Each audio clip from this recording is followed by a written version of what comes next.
नमस्कार। ज्ञानशाला के current affairs MCQ programme में आपका स्वागत है। पहला प्रश्न, अमेजन ने भारत में कहां अपना पहला डिजिटल केंद्र लॉन्च किया है? राजस्थान के उदयपुर शहर में, बी महाराष्ट्र के मुंबई में, सी उत्तर प्रदेश के नोएडा में, डी गुजरात के सूरत में।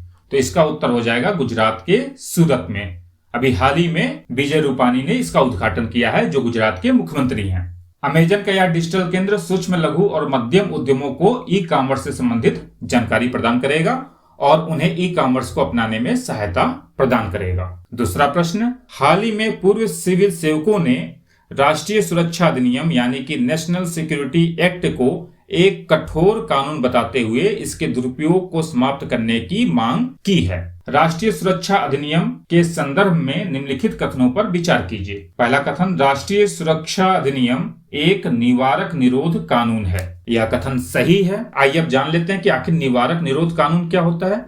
निवारक निरोध का मतलब होता है कि अपराध करने से पहले ही किसी को हिरासत लेना, इस आधार पर कि भविष्य में वह अपराध कर सकता है। दूसरा कथन, सलाहकार बोर्ड की राय प्राप्त किए बिना किसी व्यक्ति को 2 महीने तक नजरबंद किया जा सकता है। यह कथन गलत है। निवारक निरोध कानून का दुरुपयोग न हो, इसलिए संविधान के अनुच्छेद 22 में प्रावधान किया गया है कि यदि सरकार किसी व्यक्ति को 3 महीने से अधिक हिरासत में रखती है निवारक निरोध के तहत, तब उसे सलाहकार बोर्ड की राय लेनी होगी। अनुच्छेद 22 में प्रावधान किया गया है कि सलाहकार बोर्ड की राय प्राप्त किए बिना किसी व्यक्ति को 3 महीने तक नजरबंद किया जा सकता है। अब यहाँ पे ध्यान रखिएगा कि 44वें संविधान संशोधन जो 1978 में हुआ था के तहत सलाहकार बोर्ड की राय प्राप्त किए बिना नजरबंदी की अवधि को 3 महीने से घटाकर 2 महीने कर दिया गया है, लेकिन अभी तक इसे लागू नहीं किया गया है,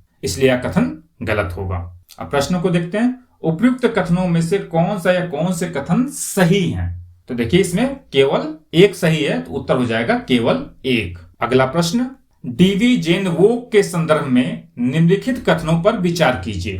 पहला कथन, यह मुंह के कैंसर के जीनोमिक वेरिएंट संबंधी दुनिया का पहला डेटाबेस है। यह कथन बिल्कुल सही है। दूसरा कथन देखते हैं, इसे national institute of biomedical genomics ने तैयार किया है। यह कथन भी सही है। National institute of biomedical genomics, जिसे शॉर्ट में NIBMG कहते हैं, डिपार्टमेंट ऑफ बायोटेक्नोलॉजी के द्वारा वित्त पोषित ऑटोनोमस संस्था है। यह कल्याणी पश्चिम बंगाल में स्थित है। अब प्रश्न को देखते हैं, उपयुक्त कथनों में से कौन सा या कौन से कथन सही नहीं है? यहाँ ध्यान दीजिएगा, पूछ रहा है नहीं है, तो हमारे दोनों सही हैं और यहाँ पूछ रहा है नहीं, तो हमारा उत्तर हो जाएगा ना तो 1 और ना ही 2। अगला प्रश्न, हाल ही में अरुणाचल प्रदेश के दिरांग में स्थित याक के लिए राष्ट्रीय अनुसंधान केंद्र यानी कि नेशनल रिसर्च सेंटर ऑन याक, जिसे शॉर्ट में NRCY कहते हैं, ने हिमालयन याक का बीमा करने के लिए नेशनल इंश्योरेंस कंपनी लिमिटेड के साथ